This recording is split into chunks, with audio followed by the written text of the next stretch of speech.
نحمده ونصلي على رسوله الكريم بسم اللہ الرحمن الرحیم۔ السلام علیکم معزز ناظرین، آج کی ویڈیو میں ہم قبر میں کام آنے والی 7 اعمال کے بارے میں بیان کریں گے۔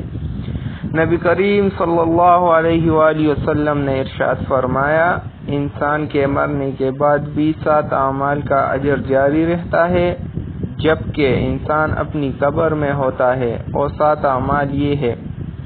نمبر 1، کسی کو علم سکھایا ہو، اس کا اجر جاری رہتا ہے۔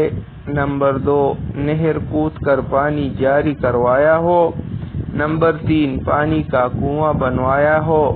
نمبر 4، درخت لگایا ہو۔ نمبر 5، مسجد بنوائی ہو۔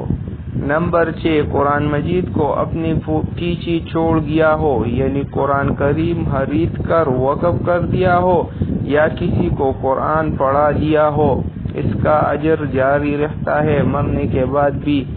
نمبر 7، اپنی پیچھے نیک اولاد چھوڑی ہو جو اس کے مرنے کے بعد اس کے لیے دعائے مغفرت کرتی ہو۔ تو یہ 7 اعمال ہے جس کے بارے میں نبی کریم صلی اللہ علیہ وآلہ وسلم نے ارشاد فرمایا ہے کہ انسان مر بھی جاتا ہے لیکن ان کا اجر جاری رہتا ہے،